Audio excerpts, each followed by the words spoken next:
Are Americans letting the future be decided without them? Remember, we fight for what's right because it's time to go right. This is Go Right Now! Welcome back to Go Right with Peter Boykin, the Constitutionalist for liberty. Because the future of a constitutional republic belongs to those who show up. Are Americans letting the future be decided without them, or stepping forward to lead the way?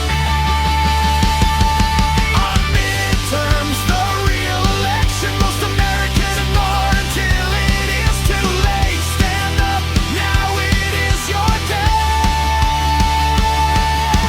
Go right, think right, move right together. The future starts right now. GoRightNews.com.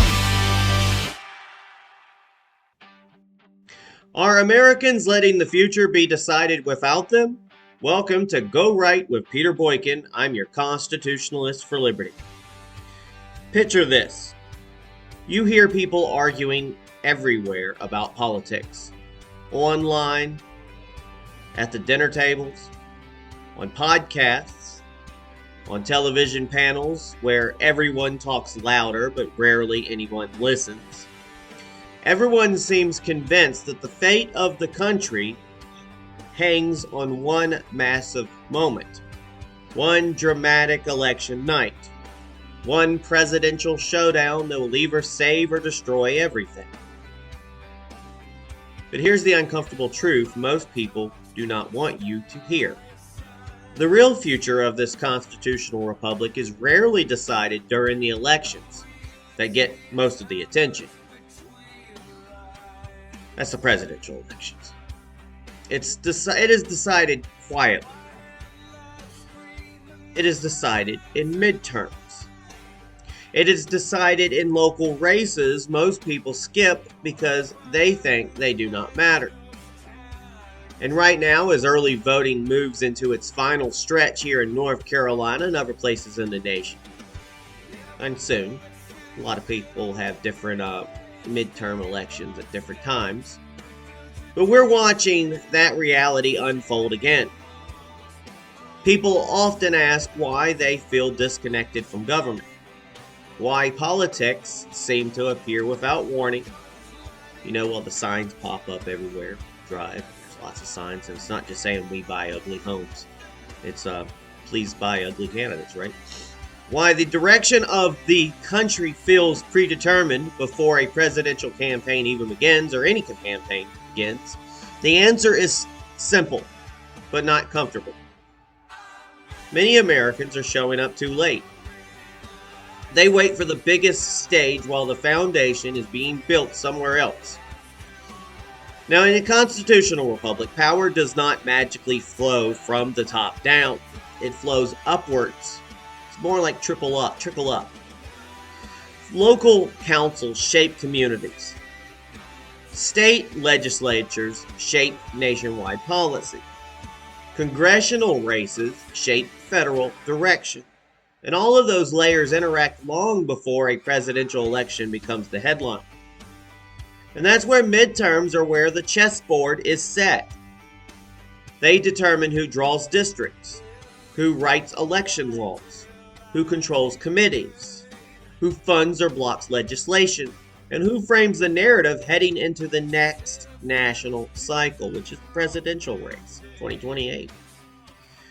Yet the turnout drops. Why? Why? People ask, why? Because people are told these elections are less important. Because media attention shifts elsewhere. Because cultural war arguments distract from structural reality. Now here's some opinion-based commentary. It all is opinion, folks. Both parties are guilty of this dynamic. Political machines understand something the average voter often forgets. Control is easier when participation is lower. A motivated minority can shape outcomes when the broader public stays home. They win when you stay home. That's not a conspiracy theory. You don't have to put 10 hats on, and aluminum's expensive nowadays. That's just plain mathematics. Low turnout magnifies influence. And that is why midterms are not just another election. They are the leverage point. That's why we say we always lose in the midterms. Look at the debates happening right now across the country. Election laws, early voting access, local policies affecting schools and infrastructure, federal legislative agendas already being shaped by who holds committee power. And none of that starts with a presidential inauguration. It starts here. It starts with who voters choose in races that rarely trend nationally. Now let's talk about something even deeper. Trust. Many Americans feel politically homeless. They see both parties fighting headlines, battles, while everybody and everyday economic pressures rise. They watch politicians debate symbolic issues while families worry about groceries, housing, and security. I'm just like you folks. I feel about the same thing. I worry about every day out there hustling to make my money, to pay my bills, hoping that maybe there's a week more or longer in the month. So this disconnect is real. But the solution is not in disengagement. Disengagement is surrender, throwing up the white flag. When citizens step back, systems don't pause. I mean, we're in a shutdown right now, a semi-shutdown that hardly anybody's talking about, but we are in one. We're in Homeland Security and things like that, with all the people traveling and getting out of town for winter and such, that you somehow have an operating security, DHS, but with no money and no direction. But meanwhile, decisions continue. Policies continue. Power reorganizes itself without the voices that chose silence. And then people wake up months or years later wondering how things changed so quickly. Like, we just got out of the COVID, where we couldn't even say COVID. Couldn't even say COVID in a video without getting in trouble. And that changed the world. People don't understand what slight changes it changed. How our powers were taken from us. Our constitutional powers. But they didn't change quickly. They changed quietly. And that's the lesson of midterms. The future is rarely stolen overnight. It is shaped gradually through smaller choices that accumulate into larger outcomes. Now, more opinion. It's all opinion, folks. From a Constitutionalist for Liberty's perspective, that's me, the health of this republic depends on consistent engagement at every level. Federal elections matter, but so do county commissioners, school boards, judgeships, and state legislative seats. These offices shape daily life in ways that many citizens underestimate.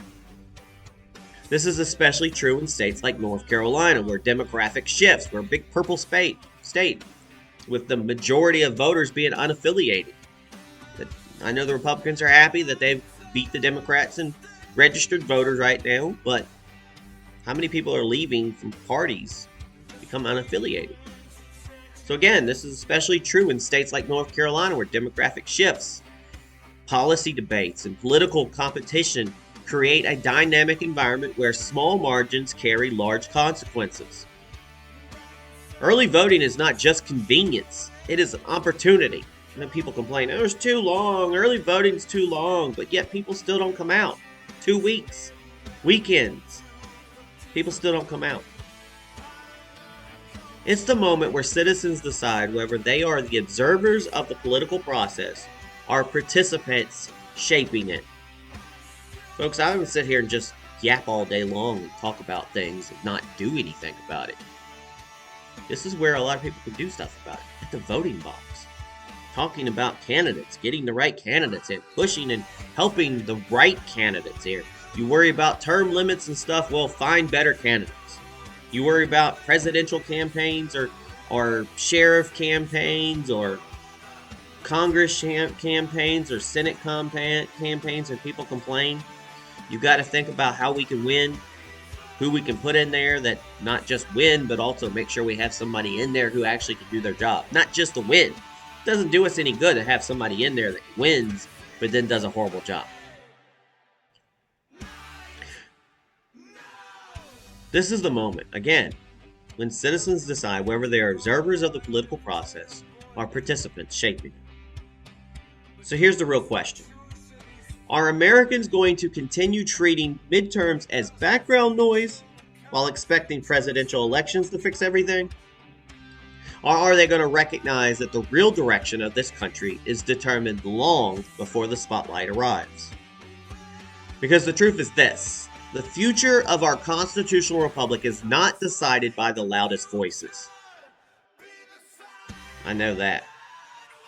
I'm pretty loud, but I'm not the one that decides it all. You do. It's decided by the people who show up when fewer people are watching. And that moment is happening right now. Time to go right, vote. Do right, be right, think right, vote right. Go right. Thank you for tuning in. This is Go Right with Peter Boykin. I'm your Constitutionalist for Liberty. You can check us out on Rumble and YouTube. That's our main places. Spreaker distributes our podcasts everywhere. At least you can listen to it. And please share. Please like. Please follow. You can donate at $GoRightNews. That helps keep the website up. Go to GoRightNews.com, PeterBoykin.com, and GoRightNC.com for more information. Thank you for tuning in. Yeah, yeah, yeah. Turn it up now.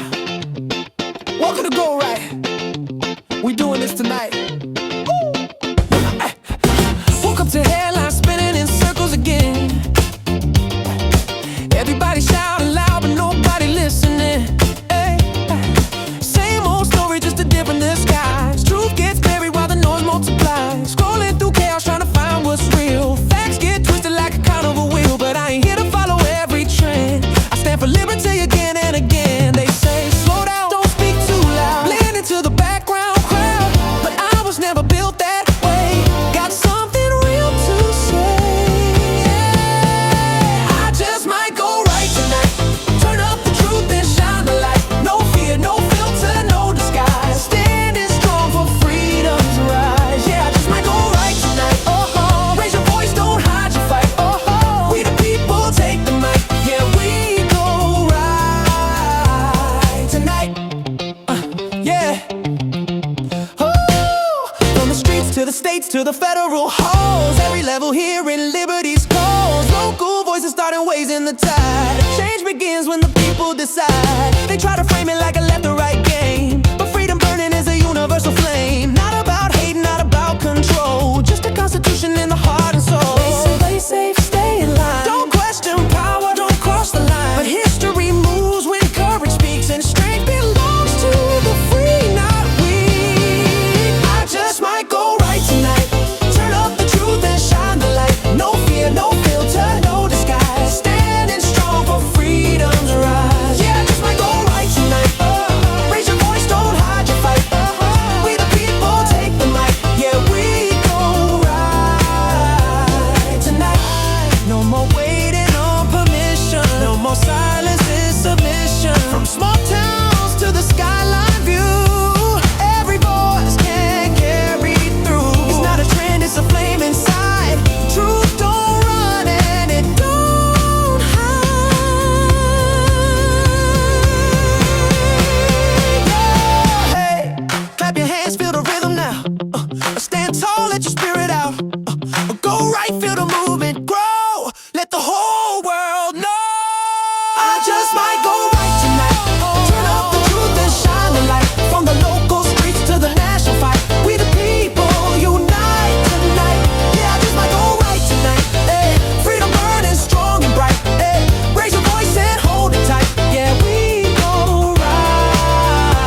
Welcome back to Go Right with Peter Boykin, the Constitutionalist for Liberty, where we step back from the noise, look at the bigger picture, and talk about what really shapes the future of our constitutional republic. A quiet conversation recently started with the simple observation: people talk endlessly about presidential elections.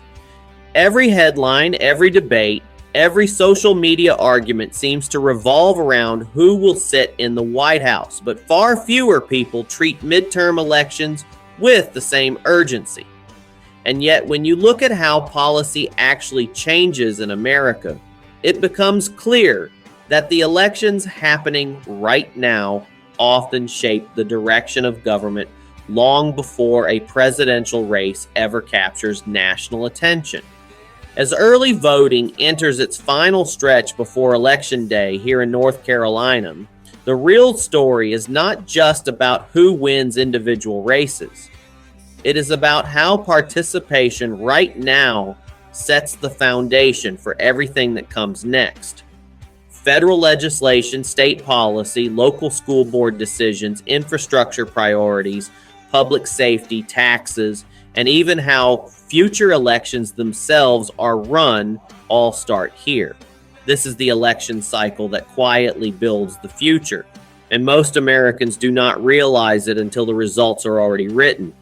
Presidential elections dominate headlines, but midterms determine who writes the rules that presidents must follow. Congressional seats, state legislatures, judgeships, local boards, and ballot initiatives are often decided during these cycles. Those officials shape federal legislation through control of the House and Senate. They shape state policy through legislatures and executive offices. They influence local regulations affecting taxes, schools, policing, and infrastructure. And they determine election laws that govern how voting happens in the future. The structure of a constitutional republic means power flows upward from local decisions. When turnout is low, smaller groups have outsized influence. Political science research consistently shows that turnout changes outcomes. Small shifts in participation can swing entire districts, especially in off-cycle elections where margins are narrow. Midterms are not a side story. They are the mechanism that builds the battlefield for future presidential races. Right now, North Carolina early voting is showing why engagement matters. Early turnout has reportedly exceeded expectations in some areas, suggesting heightened interest and potentially shifting political energy. Competitive races at multiple levels, including local offices and high-stakes statewide contests, are already shaping expectations about where momentum may go next. These races matter because they determine who writes state laws, who influences federal policy, and who frames the national debate moving forward. Even disputes about where early voting sites are located or how access is structured demonstrate how procedural decisions can shape participation itself. Every rule about where, when, and how people vote carries downstream consequences. That is why midterms are not just about candidates. They are about systems. And what happens in one state rarely stays there. Midterm signals often appear first in local or special elections across the country. Analysts watch these early results closely because they reveal enthusiasm gaps between parties, expose messaging that resonates with voters, and preview coalition strengths and weaknesses. Political momentum rarely appears overnight. It grows through smaller elections long before presidential debates begin. A flipped state seat today can foreshadow congressional changes tomorrow. Another reason midterms matter is that many policy battles are already being shaped at the state and congressional level before national leadership changes. Debates over voter ID laws, election security measures, legislative proposals about voter eligibility, and policies affecting polling locations are all unfolding right now.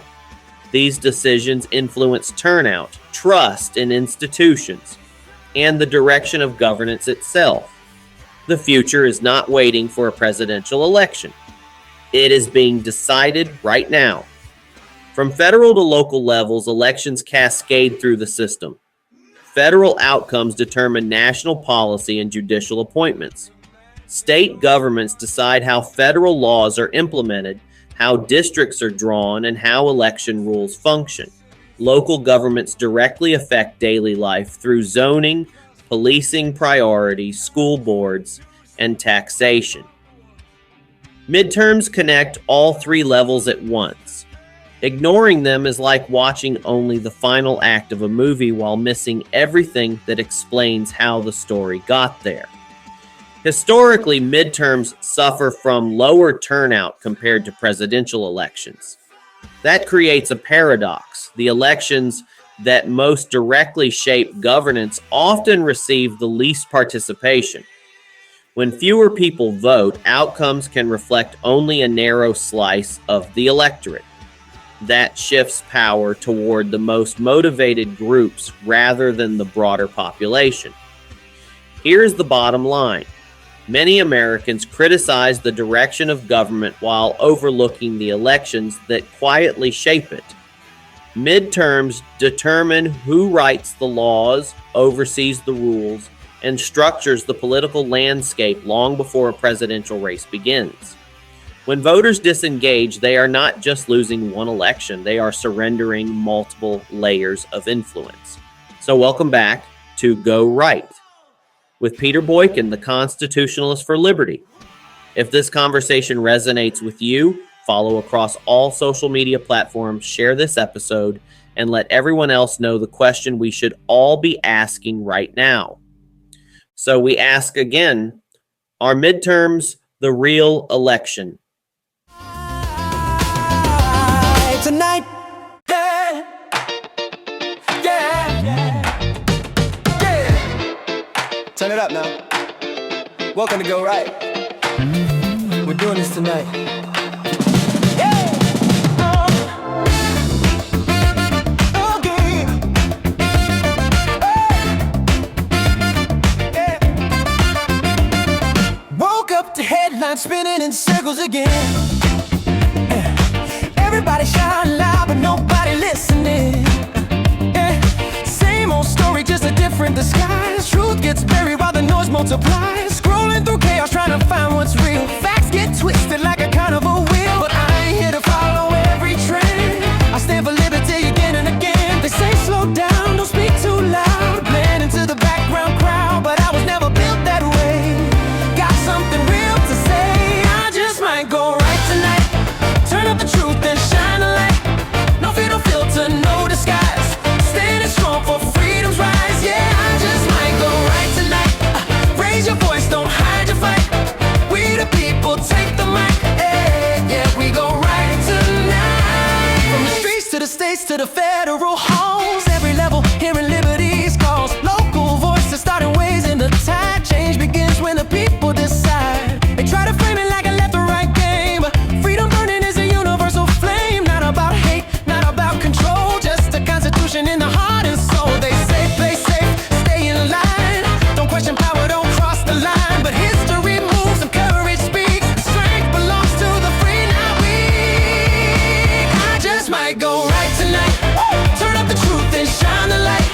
No fear, no filter, no disguise. Standing strong for freedom's rise. Yeah, I just might go right tonight. Raise your voice, don't hide your fight. We the people, take the mic. Yeah, we go right tonight. No more waiting on permission. No more silence and submission. From small towns to the skyline view, every voice can carry through. It's not a trend, it's a flame inside.